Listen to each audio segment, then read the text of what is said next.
everyone, welcome. You've come to the right place. A session filled with business intelligence, marketing, sponsorship, community engagement, all the things that people like you and me are dreaming about when you work in community sports. We have some great speakers here today. The format that we're trying to employ is a little similar to those that were in the previous session on safe sport culture and air quality. Well, you know, after Alison cleared the air, we heard about the healthy breathing. You have to put a little bit of a pun there, Dave. Come on.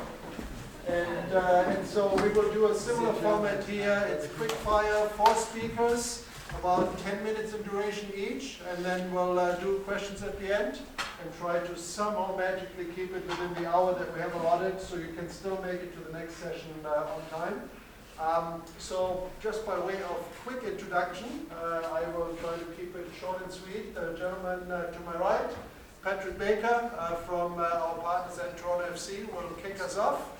He will, of course, go into the content, maybe his own background. It's a bit like yesterday's speed dating, only better. Then we will move over to the gentleman over there. We'll wait on Wheat, our friends at Nuthers, who will talk to you about why it is so important to recognize your volunteers and celebrate them and how you can go about it. Then we go to the gentleman in front here, Sean Guest from the Canadian Premier League, who will share some case studies around community engagement and how you can really bring your organizational brand into the community around you. Take some of those best practices at the pro level and bring them down into your grassroots environment. And then last but certainly not least, Bryce Eldridge from our friends at Maple Leaf Sports and Entertainment, a maven of esports, and obviously I know we have a lot of esports aficionados in the crowd. He will tell you a little bit more about how you can use esports as a marketing tool to engage with those Gen Z people that John Herman talked about this morning. So lots of fun stuff. Without further ado, Pat, over. Yeah. Everybody hear me? Yeah. I clearly lost the short straw here by going first. So I'll introduce myself, Patrick Baker, Director of Business Operations for Toronto FC. I've been with Maple Leaf Sports and Entertainment for just over 15 years now. I spent the majority of that time in our global partnerships division department, running our partnerships business for Toronto FC. So I've been a day oneer. I saw the first game. I was one of the people out there picking up seat cushions in 2007 when everyone was throwing them on the field when Danny Ticchio scored his first goal. So I've been around the block a few times on this. So Bjorn mentioned talking a little bit about the business of Toronto FC itself. So what I'd love to do is kind of give a quick snapshot as to where Toronto FC was, where Toronto FC is going, and then I'm going to jump quickly into kind of, as a company in Maple Leaf Sports, but also with Toronto FC, how we manage to sell our partnerships business, which hopefully correlates to some on the local level and what we can start doing at a local level with your clubs and starting to figure out some of that stuff too. And anywhere I can help, please jump in with a Q&A or anything like that. So we're going to start with this. Soccer is a culture of its own. We all know this. It breaks the language barrier, the status barrier, the economic barrier, and it unites the world. We just saw a World Cup. It was unbelievable. To see Canada on the world stage was something that a lot of us hadn't seen in a long, long, long time, if ever. So that was an unbelievable piece for us. At Toronto FC, we're expanding our cultural reach right now. We brought in some significant players, both from an economic standpoint, but also from a cultural piece, bringing in a couple strong Italian players, really digging into our Italian heritage, which is strong in Toronto, and really digging into a group that hasn't really been part of Toronto FC as we've moved forward, bringing in Lorenzo and Fetty and a few other players there as well. I'd like to give a quick background on Toronto FC. First couple of years were tough breaking into the market. Toronto FC was purchased as a $10 million franchise fee.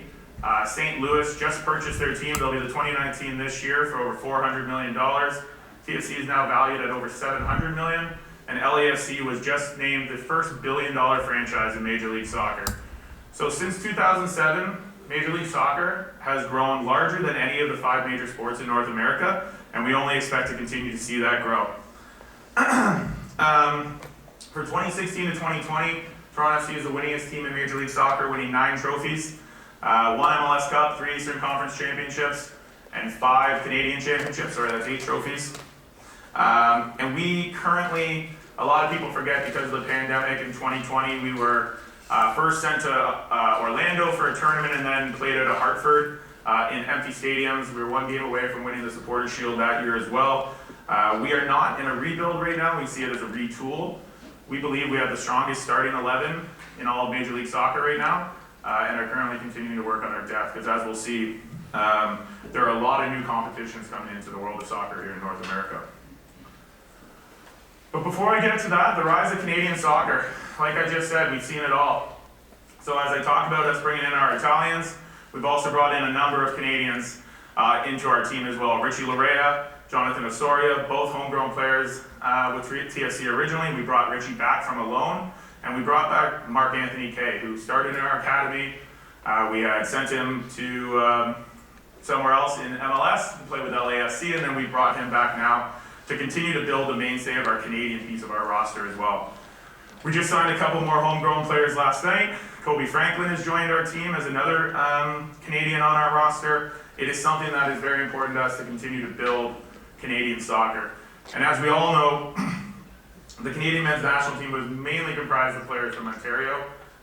There's a strong hotbed in this marketplace, and we know that we want to have the best players playing here in Toronto FC to give all the kids an opportunity to understand where they want to aspire to play. Just while I'm on this as well, many of you may know, some of you may not know, recently there's been an announcement that CONCACAF and CONMEBOL have joined forces. So Copa America will now be not only a South American tournament, it will be a South American and North American tournament.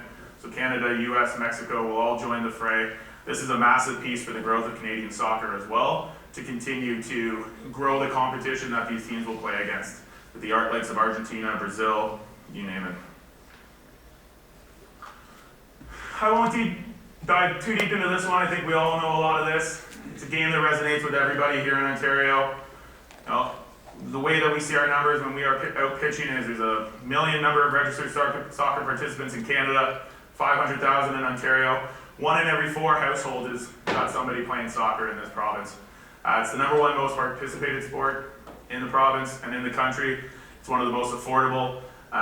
It is obviously one of the sports that we are most proud about. And what I like to quickly touch base on here, and Bjorn mentioned it, between Toronto FC and Ontario Soccer, we do have a partnership, a business partnership that touches on a lot of things. So there are ticketing aspects, marketing aspects, business intelligence, data analytics, technology. These are all things that we are working on. I think you might see a lot of these come through newsletters, some news that comes through that. There's a lot more to come here in our next 5 years, Bjorn? 5 years of this partnership and what will continue to be. But we hope to bring some big things to help Ontario Soccer and Toronto FC thrive here in the future. Again, this is pretty self-explanatory, but this is where we're going right now. So when it talks about partnerships and how we're selling it in the market, everything leads to 2026. Everything leads to 2026. Every corporation in the GTA, every corporation in Ontario, every corporation in Canada is thinking about what the next big thing is. The next big thing is 2026. It hasn't been announced yet, but Toronto is expected to host up to 5 games at BMO Field. BMO Field is going to get a complete retrofit to expand it to 40,000 seats. 45,000 seats actually.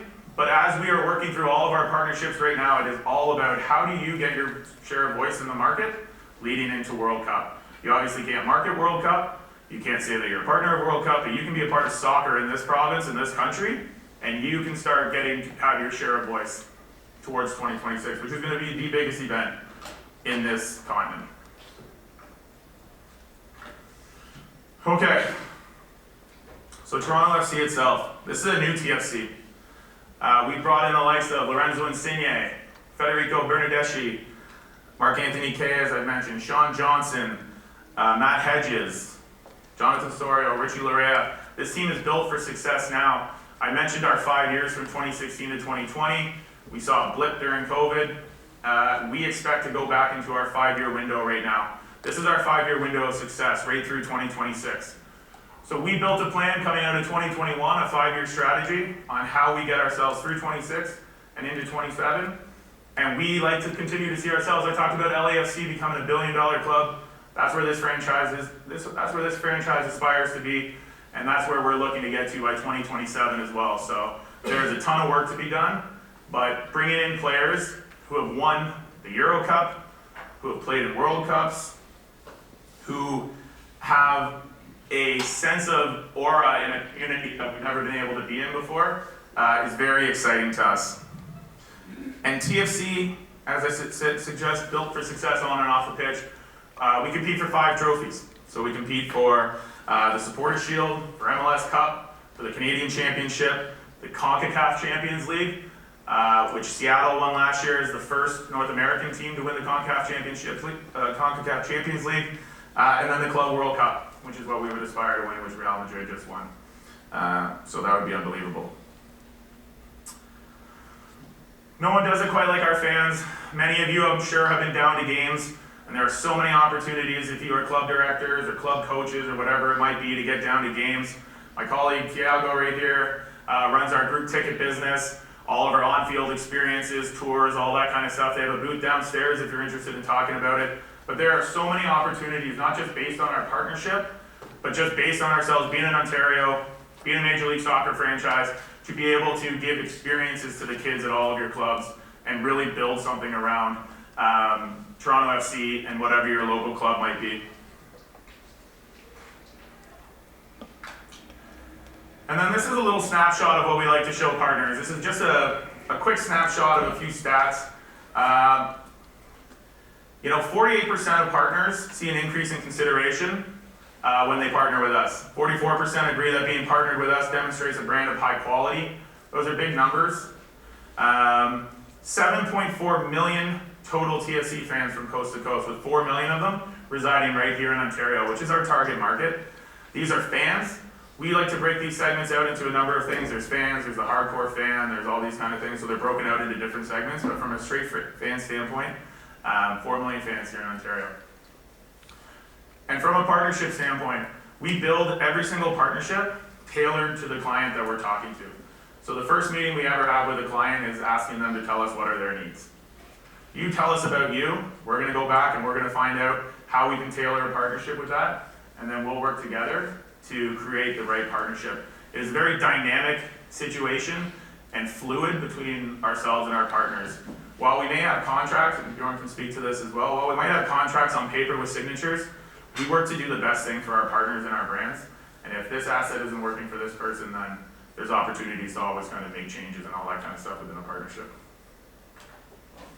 So this is our strategic approach. These are all very top level. If there's any questions, please feel free to ask. Our partnership philosophy. Our mission is to build customized solutions that hit on our partners' objectives. We will accomplish this with X Company by leveraging our wide reach, always-on relevancy, and engagement-driven programming.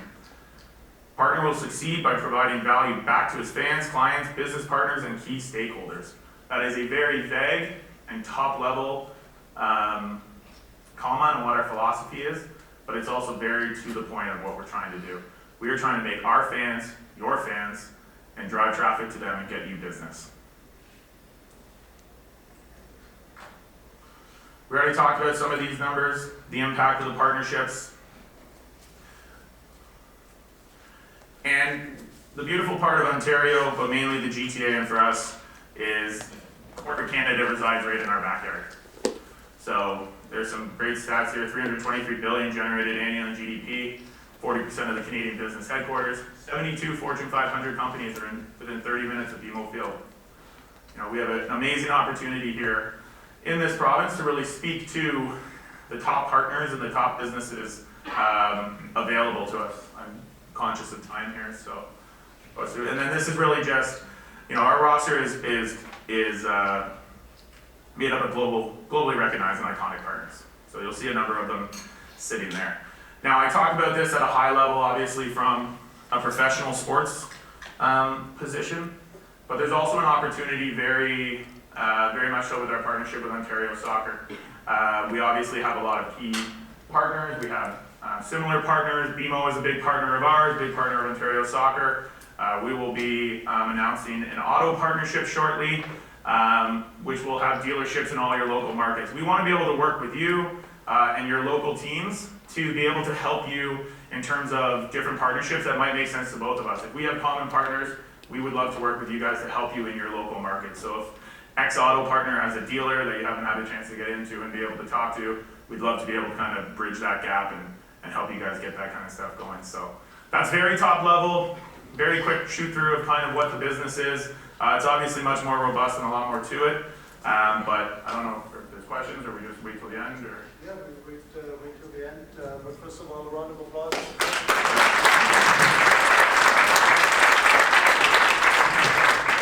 For everyone's benefit, when we talk to the speakers you hear here this afternoon, we challenge them to try to extrapolate what makes them great at their level and try to offer up some little morsels of some nuggets. I think we heard the term nuggets, not necessarily chicken. I think we stay with gold. And a couple of things that I know from having worked with TFC for the last 5 years, I'm looking forward to another 5-year term. The 3 things for all of you scratching your heads thinking, yeah, well, that's all nice. They have BMO Field, they have millions of dollars in budget, they have MLSE behind them. How does that help me at my local club? A few takeaways that I think you should really commit your mind to is what Pat said about the discovery in your partnerships. Doesn't matter if it's $100,000, $1 million partnership, or $5,000 partnership. Don't sell them an off-the-shelf type of package, gold, silver, bronze. Meet with people, understand their business challenges. How are you a solution? And if it's Joe's Pizza down the road, down the corner from your club, how can you drive traffic to Joe's Pizza? Through an innovative pizza registration night, or whatever the case may be. But really think of it as a microcosm. This is working in a big context. You can make it work in a local context. The other thing really important is the 2026 World Cup. You saw clearly the kind of focus and attention and energy around the game with the recent Olympic gold medal win of the women. The 2022 FIFA World Cup, soccer was on every channel all the time, 24/7. You guys are soccer. You represent soccer in the local sphere. We always talk about it, Ontario soccer, the clubs in particular, are the storefront of the game. That's where the magic happens. That's where the consumer comes in order to get their soccer experience. It's a bit like if you look at Tim Hortons.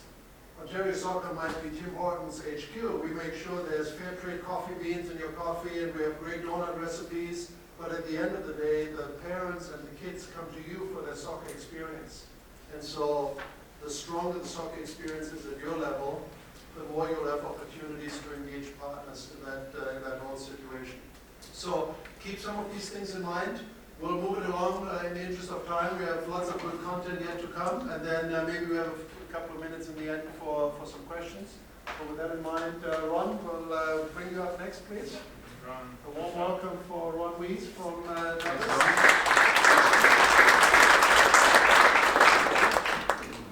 You like that?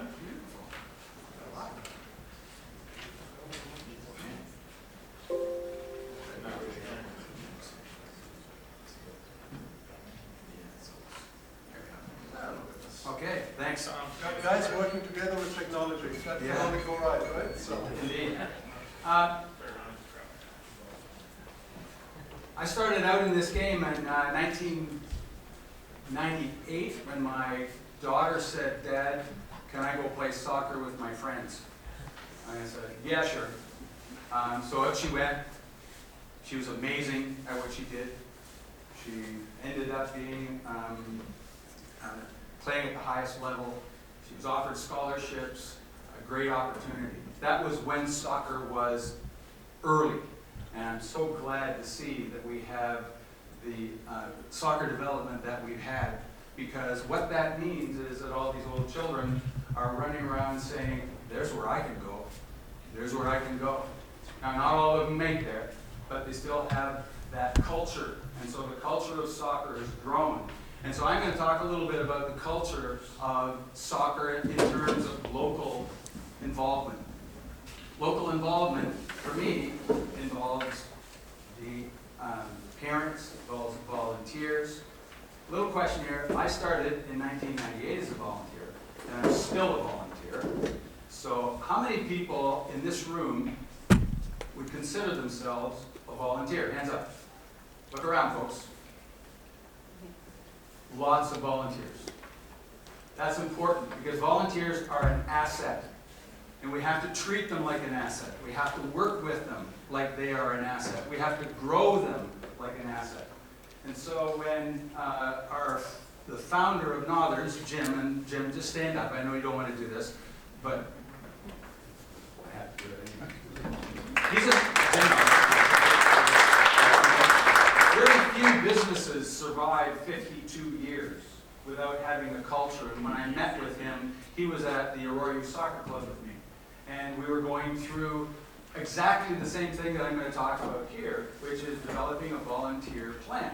And he said, gee, that looks really good. Maybe I can learn something from that. And so what we've been doing over the last little while is helping to grow the culture of recognition and rewards in our clubs. But now I work with Sport Aurora. I'm the president of Sport Aurora, 42 sport organizations. Virtually every child that plays sport in our community of Aurora is involved in that organization.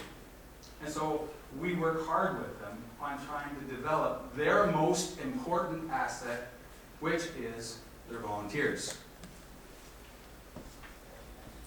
Here's some information. So we go through this, and when Jim talks to me earlier, he said, well, you know, what is a volunteer? Where are they? How do we get them? How do we keep them? Because it's very important that you understand how much volunteerism goes on, because they're competitors to you. If you look at what the Conference Board of Canada said, 46% of our entire population volunteers in one way or another. Good job, Canada. You've got a bunch of really good volunteers, people who want to believe in their communities and want to contribute to the communities in a variety of different ways. And there are the 4 sectors, and those are in order, by the way. Sport attracts the most volunteers. Youth services, so we have the Optimists, for instance, and the Friends of Youth, so they have a lot of volunteers. So they work outside of sport, but with youth. We have adult services. You can look at all sorts of foundations that are identifying needs of adults. And of course, charities and foundations that have volunteers and thrive through volunteerism.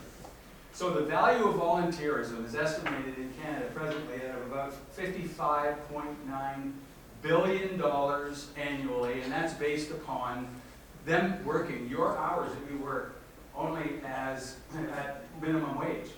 The real truth is that most of the people that work in volunteerism work in not-for-profit organizations, and the value of not-for-profit organizations in our country is almost $90 billion in revenue. So this is an enormous sector from a business perspective, and we ought to be very careful about managing it and working with it. These are not just mom and dads. These are people who are contributing to our society, and it's extremely valuable. So we did a little study in our sport organization about volunteers, and we actually did it when COVID hit. And COVID, of course, exposed the fragility of sponsorships, and it exposed the fragility of volunteers. I'm going to ask you to raise your hand right now also. How many of you who are running sport organizations or soccer organizations in your community have some concern about getting volunteers back onto the pitch? Raise your hands. Look around, folks. That makes you stay up at night, doesn't it? Makes you worried about things. And so when I do workshops with people, I ask them what keeps them happy and what makes them sad and what makes them worry, and that is one of them. All right. So now here's what we found out about our volunteers when we did our study: is that volunteers have a variety of needs. Some of them are declared and some are undeclared. The declared ones are say, "Hey, I want to coach. I want to run this. I want to do that." Others go, "I don't know what I want to do. I just want to volunteer." A little girl, a little guy said, "Daddy, Mom, can I participate?" That's the best thing you can hear from your child, by the way, because when that happens and you volunteer to coach your child, the research shows that you become closer to that child than if you had not done it before. It's a really important bonding thing, so you want to do it. They identify with volunteerism. When I say identify, they're proud of being a volunteer, and they will say so. And social media is really important for this. Volunteers are networked. So all those people that are out there helping you are also helping others, and they know each other, and they're connected with each other. They're underappreciated, and they're underserviced. We don't say thank you enough. We don't show them about what they do and why they do it enough. And they're underserviced in that we often don't give them even the bare essentials of things they need to be successful, such as training. They're educated and talented, but they don't want to do what they've always done. They want to do something new. And the biggest mistake is to say to a financial planner and a guy that works in numbers all day long, would you come on and be my treasurer? And he goes, no, sorry, I'm not interested in being a treasurer. I work with numbers all day long. Leave me alone. What can I learn from you? What can I do? What can you show me that will make my life a lot more meaningful? And when I go home and talk to my wife or my husband or my kids, it's not all about numbers. It's about something cool that happened on the field of play. That is very, very important. So don't underestimate who they are. Find out who they are. So I really like what you're talking about. Find out about your corporate, your sponsors. You need to know who they are. You need to know who these people are. And the closer you can get to them, the better off you're going to be. So we do SWOT analysis with people, and I think this is what Jim saw when we were at the AYSC with me. And the SWOT analysis is important, and just because of time, what I'm going to do is to go right to the bottom right corner there, which is a threat. Every time I do a SWOT analysis with a local soccer organization, or even a provincial or national one, the biggest threat to their survival and their existence is the lack of volunteers. You just said it here before. You put your hand up because I'm worried about volunteers. That's a problem. All right? So you need to also know what kind of strengths and weaknesses you have within your organization. Do you have good communication channels? Do you have good people who are trained? Do you have access to training? And then you have to look at the opportunities. You know, what are the opportunities in your organization to gather, get, train, and retain all of those people? So a SWOT analysis is really important to understand what's going on with you. So we've come up with a 4R plan. There's really 5 there, but I lumped the last 2 together. The 4 R's are recruitment, records, retention, and then reward and recognition. I'll run through them very quickly.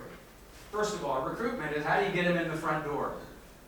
Now, we used to kid around about being a hostage or a prisoner, but a hostage is when your child comes to you and said, Dad, I want you to coach me. Would you do that, please? You're a hostage. You're a coach. Because they've asked you to do it. You should be proud of that. The prisoner one is the organization comes to you and says, you know, we're not going to be able to run that U6 team unless you decide to coach. How many of you have been a hostage or prisoner? Hands up. Yeah, look at some with 2 and 3 hands up. Right? So they work. But there's a little problem with that because they tend to leave immediately when the kid leaves or they decide to do something else. So you have to worry about retention. So retention is down a little bit, but I'll go to retention. And a big problem with retention is expectations of the person who's volunteering change. They came in for one reason, and that reason satisfied, and now they're going someplace else because their expectations have changed. They don't want to do that anymore. And what the best thing you can do is have this succession plan that'll take them from an assistant coach to a head coach to a tournament manager to whatever else they're interested in. But if you don't ask, you don't know, and then suddenly you find people leaving. And anybody in sales knows it's far better to keep a customer than it is to find a new one. So it's always better to treat them very well and find out and stay close to them. I hope you've got a volunteer coordinator. I hope you've got somebody who knows what they're doing in volunteer coordination, because if they do, then they are your asset manager. Go back up to records keeping. Want another thing that keeps you awake at night? Ever sat there at night and go, gee, do we have our records secure? Personal information in there? Phone number sector screening, police checks, very important stuff in there. Is it secure? Do I have insurance? What if somebody breaks in?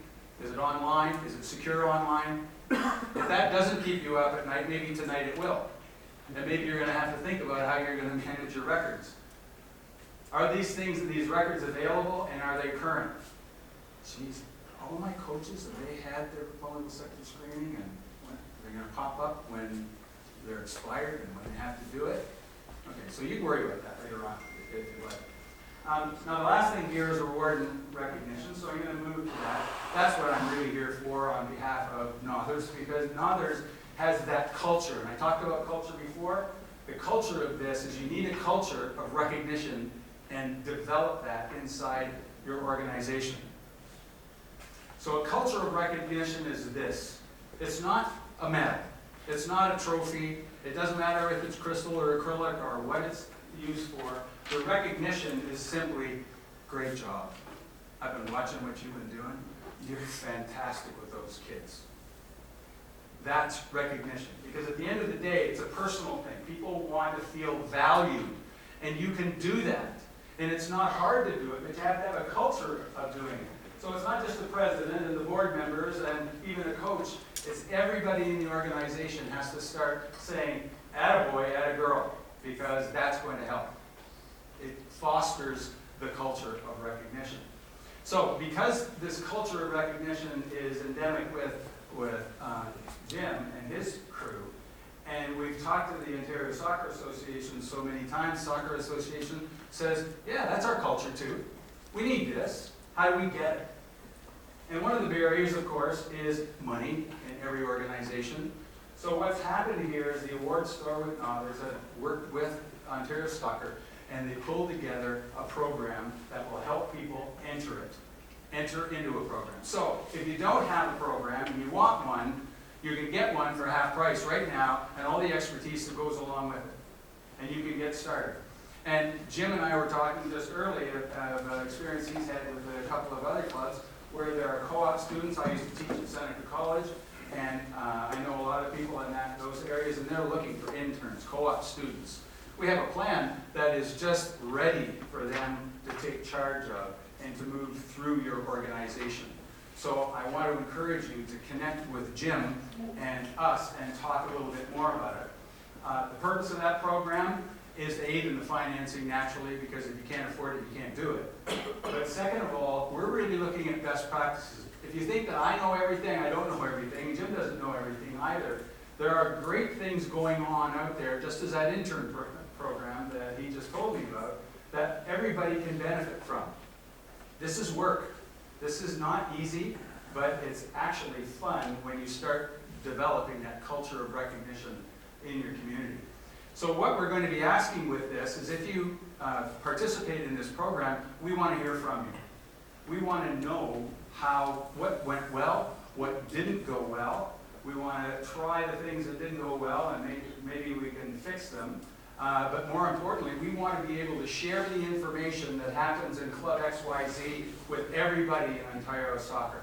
And so once you join into this program, what we want is to connect with you, and we want you to be able to help us, and we're going to also identify on SoccerNet that you're one of those clubs that cares about those volunteers, and that here's the information about that. Eligibility, well, if you're a member in good standing, doesn't matter what size of club you are, you're eligible for this discount. And basically, all it is it's going to go through 2023, so it's time to hop onto it right now and get in the game with this. We're interested in Kaizen, continuous improvement. I'm just about done. It's the orchestra.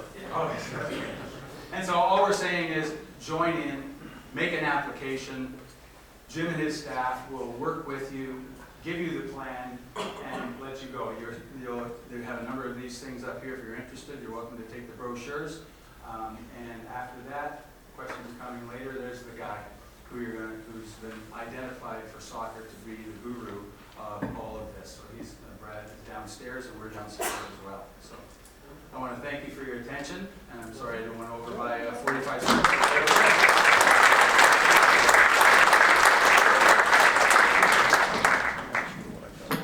We're covering all sorts of angles, but clearly topics that are day-to-day realities. And without further ado, because we need to hear from these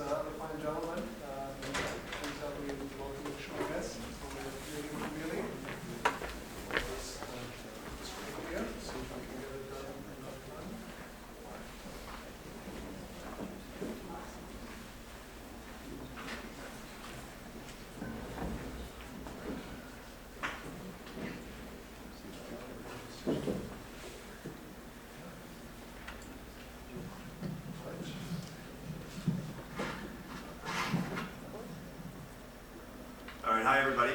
I'm Sean Guest. I'm the VP of Commercial Operations for the Canadian Premier League. It's great to be here. Bjorn, thank you very much for having me and for hosting such a great event. It's great to see everyone here today.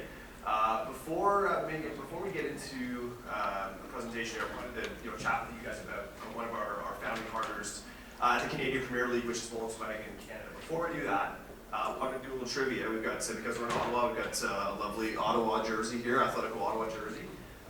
If someone can tell me, scarf, if someone can tell me the name of the team in the Bundesliga that Volkswagen owns. Wolfsburg. Sorry, who's first? Wolfsburg. You got it, all right. That was easy? There you go. You got some fits? There you go, exactly. All right. All right, so I think just to kick things off, I wanted to just give you guys a little bit of insight in terms of Volkswagen Canada and our partnership with them. They're a founding partner of the Canadian Premier League. The CPL has been around since 2019. We're going into our fifth season, so very excited. And obviously it's been a little bit of a bumpy ride with COVID and having a couple of years where we couldn't have full stadiums or play in front of fans. So we're excited to be entering our fifth season and to continue to grow. Excuse me. So I'll just show you a little video that's a commercial spot that we use with Volkswagen here. Hopefully it works.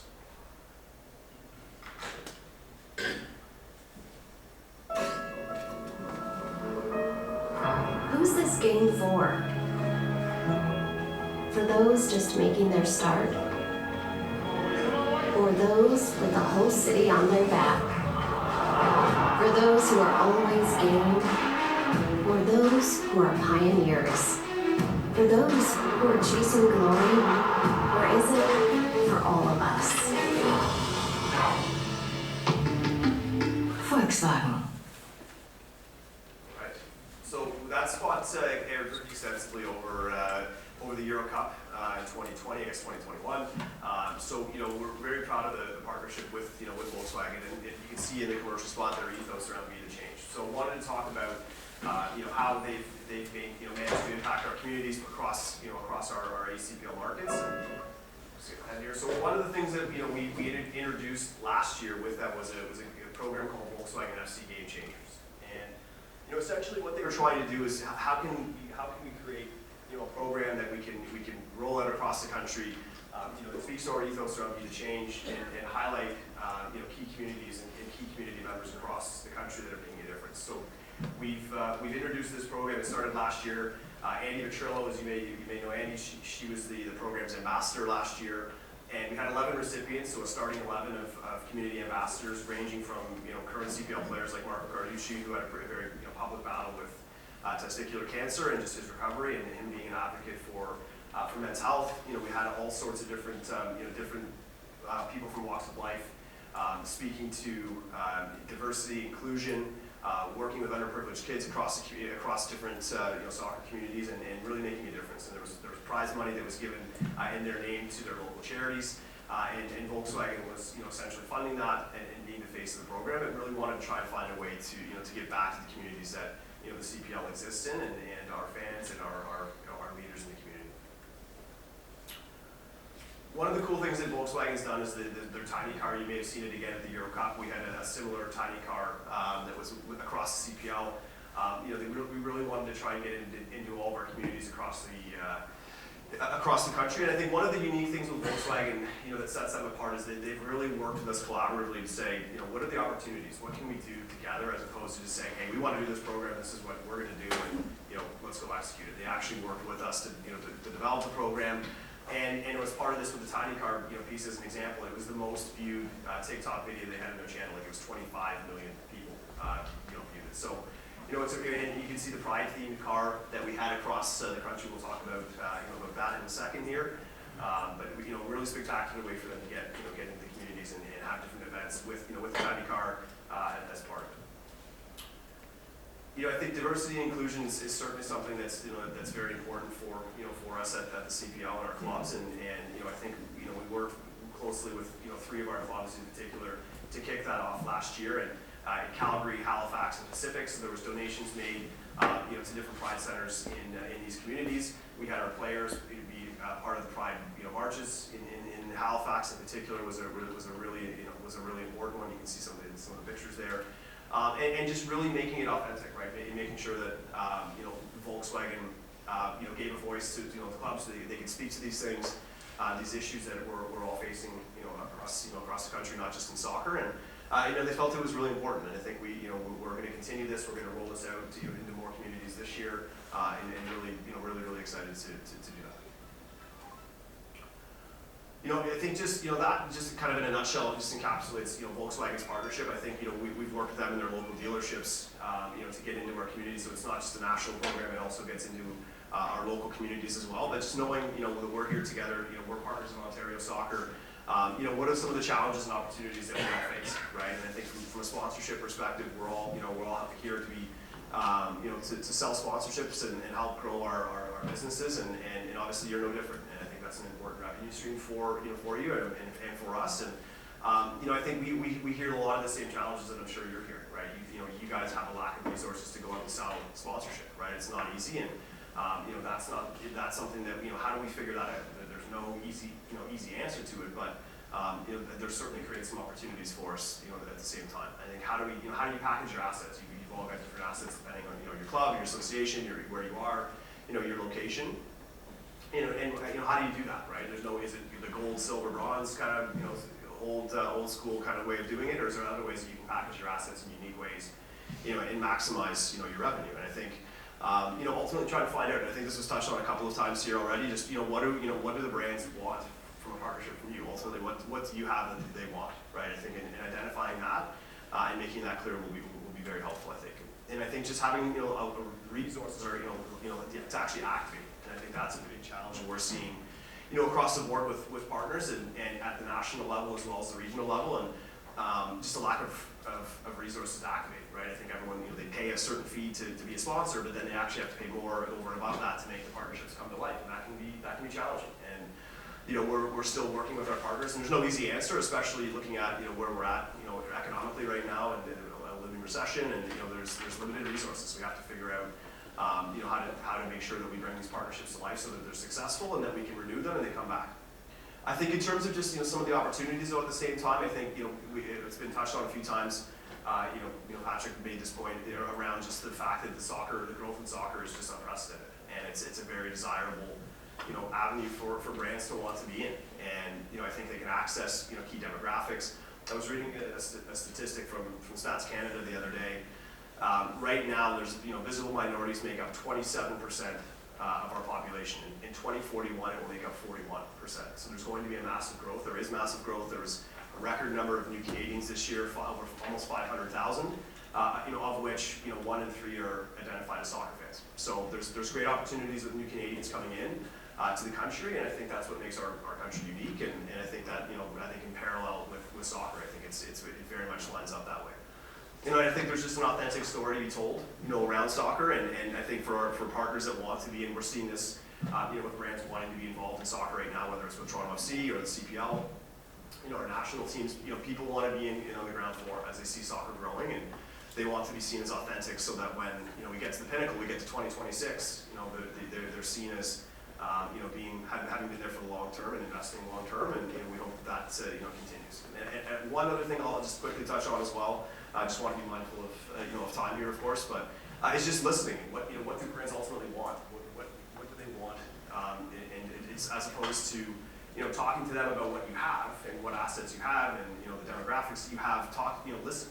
I think that's a big thing, and you'll get a lot out of the conversation if you just listen and ask great questions and find out what their objectives are, what you can do to help, knowing your organization's better than anyone, so you'll know what assets you have and what opportunities those assets will bring for you. It's just making sure that you can line up the opportunity with the asset. And I think just simplicity, right? I think sometimes I do it all the time, you overcomplicate things and trying to make these really cool, awesome programs that have lots of depth. And rather than at the end of the day, just simplicity, right? It's just simple and easy to understand is always important, and that can get lost. So. Hopefully that's helpful. I'm sure there'll be lots of questions as we get to towards the end here, and maybe we can chat about some of these things and some of the challenges you guys are all facing. But certainly appreciate the time, the opportunity, and look forward to continuing discussion. A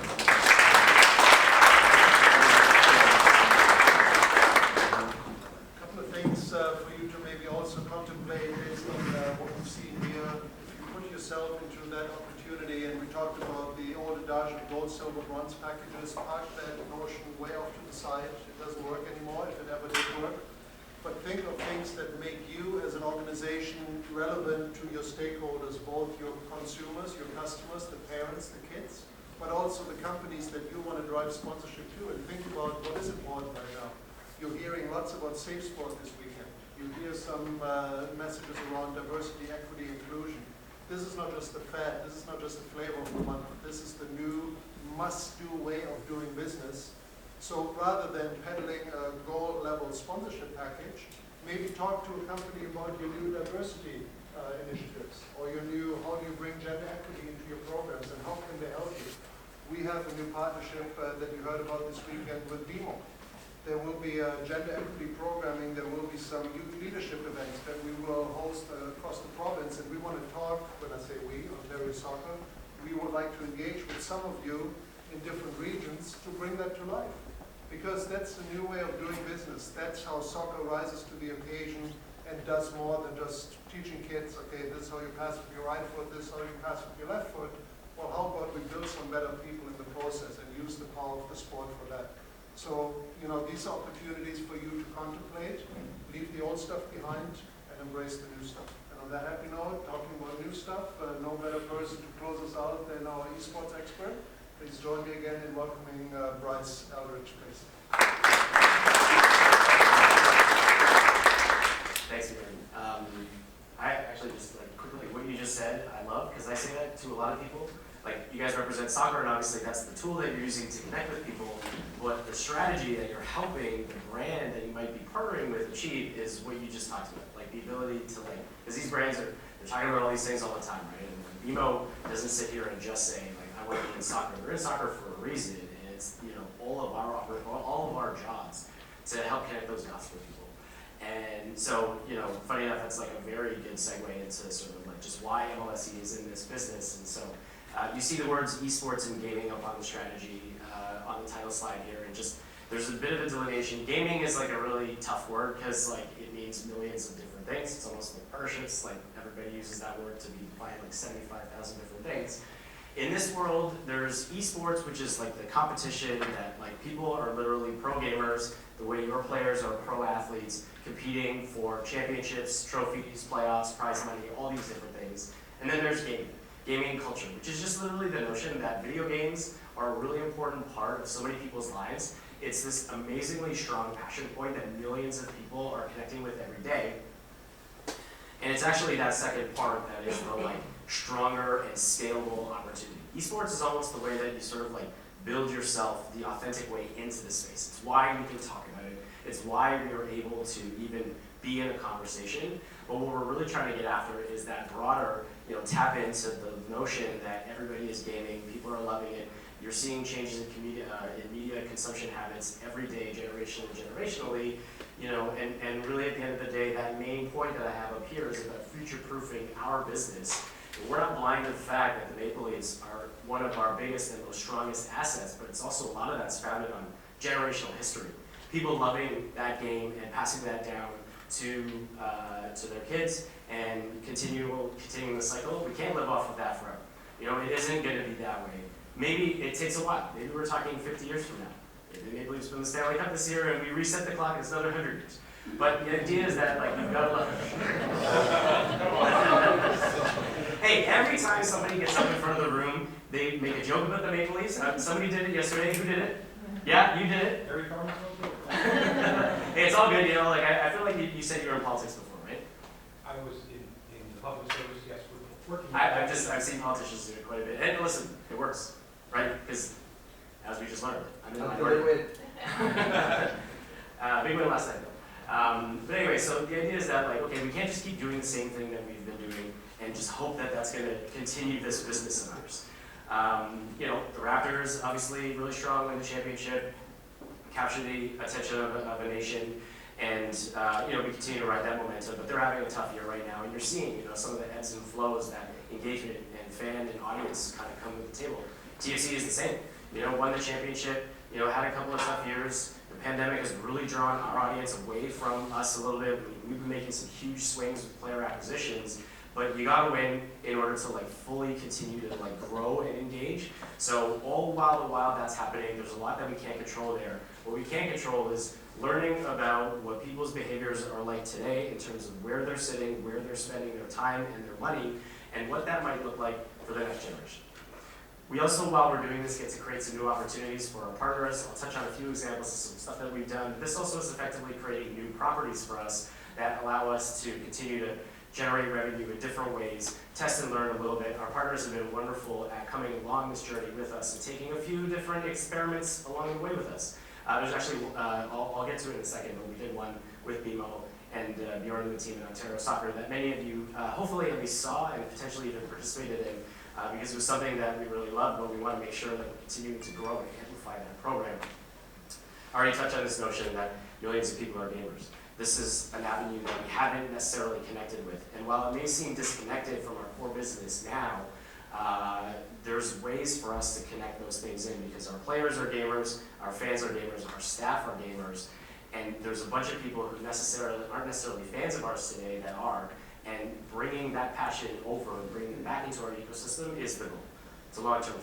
And then at the end of the day, we also have two competitive programs that we get more chances to win because winning is the best. And why not give yourself more chances to win a few trophies? So esports. We have two main competitive programs that we're fortunate enough to have been connected to our partners at the leagues who set these up for us. And they gave us this really risk-free, low-cost, trustworthy opportunity, because I don't know if you guys are all familiar with the dog's breakfast of the landscape that is the world of esports. If you've seen presentations, you've probably seen numbers that talk about esports being bigger than the Super Bowl and the World Cup combined. And some of this stuff is insane. It is. It's wrong, actually. We like to talk about it a bit more realistically, and also know that the NBA and Major League Soccer in particular have a really strong focus to be walking this journey with us. So they've invested a ton of resources and time and their people in setting up these leagues. The NBA 2K League that you see on the left here are 5 players who play for Raptors Uprising is the name of our team. This is our biggest program. The NBA has gone all in this world. They partner with the game publisher called Take-Two. They make NBA 2K. It's really the only NBA video game on the market. There's a few others, but they're not competitive. It's not a big seller. They don't even come out every year. NBA 2K is a global phenomenon. You're talking about 20 million people who play this game globally, primarily in North America. So there's an audience right there. You have a series of pro players, and the league has kind of set this up. We can have this conversation about the structure of this over a beer. It's probably about 3 beers worth because there's lots to unpack there. But we're excited. Our season kicks off March 8th, and it goes through to the end of the summer. So we have 5 new players, none of which have ever been to Canada before. So obviously the guys from Florida and Atlanta, we've had to do a lot of selling to keep them in sync because they got seen snow before. It's a bad time, but we're excited. And then on the right is our participation in EMLS. EMLS is a bit simpler. It's a bit of a smaller scale opportunity.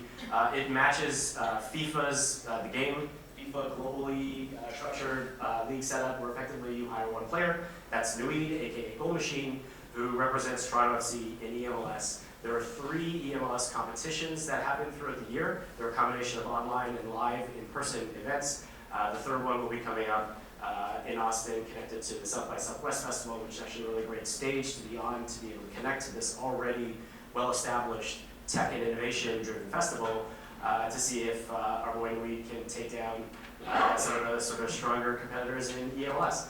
For there, he plays a bunch of different sort of global tournaments. There is a FIFA Global World, so Nui, in theory, has the opportunity to represent Toronto FC and play against Real Madrid's EMLS esport athlete in what is effectively a global Champions League built off the game of FIFA.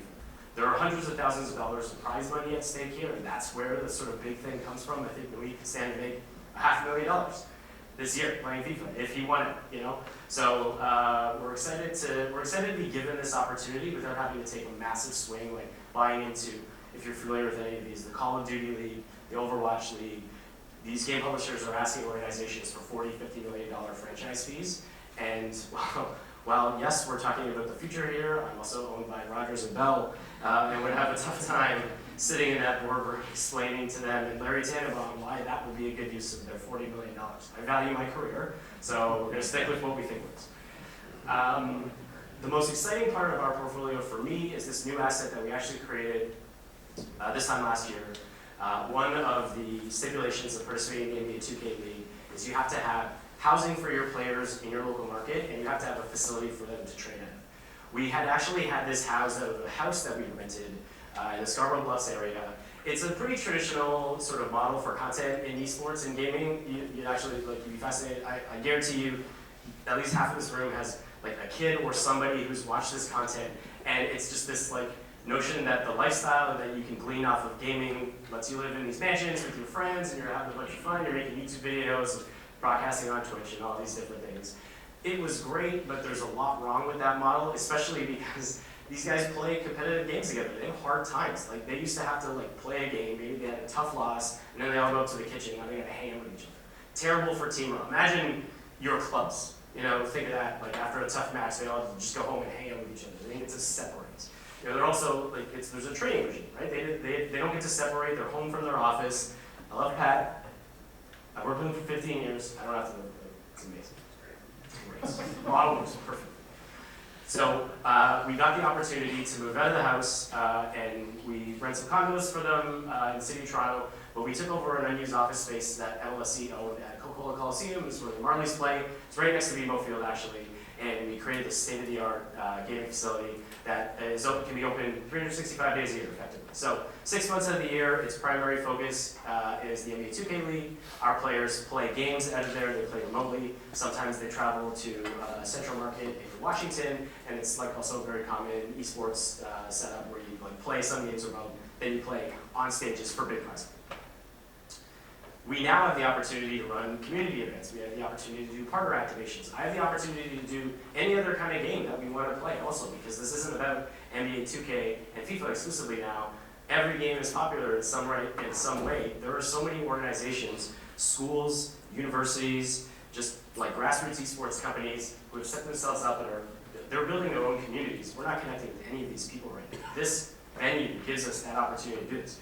I was bugging Tiago over here literally all night about how you're selling group ticket packages to, soccer clubs, whoever you're selling it to. There's an opportunity to tie this venue and an gaming experience into this, layer on top with a night at BMO Field. You know, it doesn't exclusively mean that we just need to talk here about, anybody from here. We could do this basically all year long. And it is right where the Marlies play. So there's another huge opportunity for us to literally, like I said, have that experience tie in. So 50, 60 people at a time, which I think is really great. So there's this opportunity for us as soon as the NBA 2K League season is over and we celebrate a championship with think of all the champagne that's we're going to be spraying around the stadium, and now we're ready to get back to work. But I'm really excited about this because we've never had this opportunity before, and we're just getting started with what this means to us. At the end of the day, like I said, this is really about that big number up there. We're doing some research on the landscape of gamers in Canada. 17.5 million people are suggesting that they play on a PC or a console. So the most important part of this stat is this is removing the mobile phone. Because I think if you added mobile phone in there, you're literally talking 30.5 million, the entire population of Canada.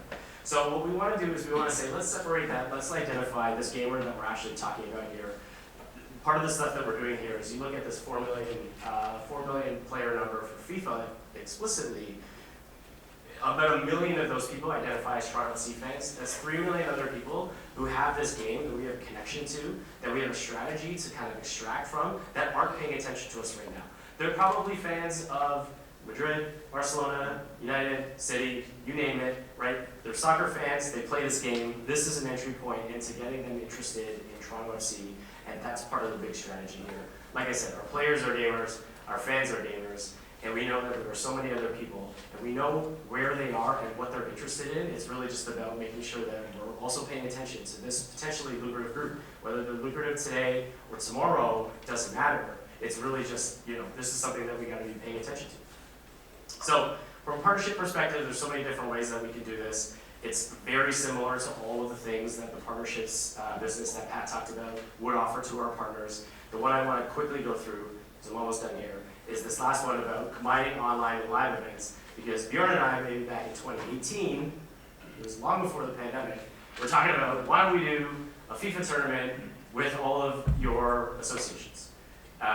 So the pandemic got in the way a little bit. We finally got like a test version of this off the ground in partnership with BMO, where what it was we had a call to action to everybody in this room to sign up, register your players. Let's play a FIFA tournament. Let's have it kind of culminate in a live event at BMO Field. And I'd say there was about 150 people in attendance at the final event. We had some pretty good participation from some of the clubs. We recognized that the communication that went out to you was just another email that I know you get a lot of. So we recognized that there's a bit of a how can we go a bit of a step further? And then to be honest, this is something that's not in the presentation, but over the last 24 hours, just hearing everybody, meeting a few of you, talking to you, I realized, Pat said something earlier, is something that we do at MLSE on an everyday basis in partnerships is we start this conversation by figuring out what's your challenge. What are you trying to solve for? And I realized that and I don't know if it's unique to this program or maybe it is just in general, I had no idea what any of your challenges are. I don't think I do still now. And I think, me being here and meeting a few of you and understanding that a little bit is gonna help us get to the root of how this kind of stuff can actually work. I mean, maybe we nailed it and we just gotta keep doing it. It's gotta be something that everybody looks forward to every year, right? The notion that this could be another way to create some fun rivalries amongst your clubs that doesn't involve travel, in our head was a really great idea, right? And maybe it is, and maybe we wanna continue to do that. But I also realized that I don't know what's going on with you guys on a day-to-day basis. What is going to be of value to you, and how can I help? Because at the end of the day, that's what we're here for. And like I said, this was really exciting and really great. It was a great start. I'm looking forward to seeing where we can take it.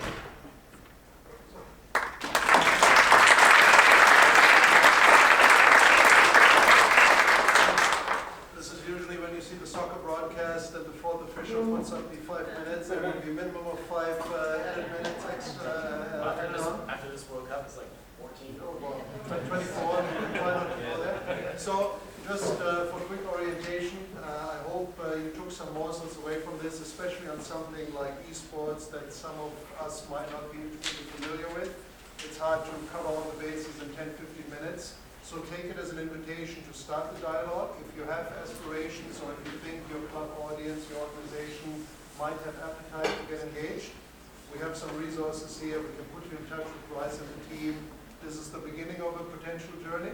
And of course, also look out for a new tournament offering later this summer, where we'd love for some of the additional clubs to jump on board and excite your members with that added opportunity.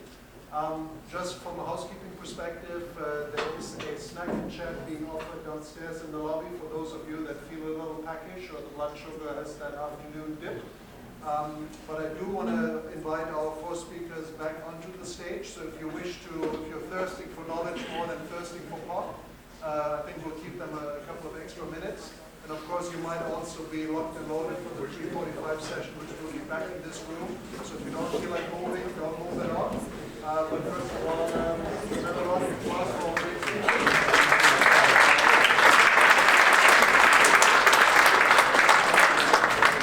So please, don't feel bad. You need the refreshment. Go for it. If anyone has any questions, we invite those now.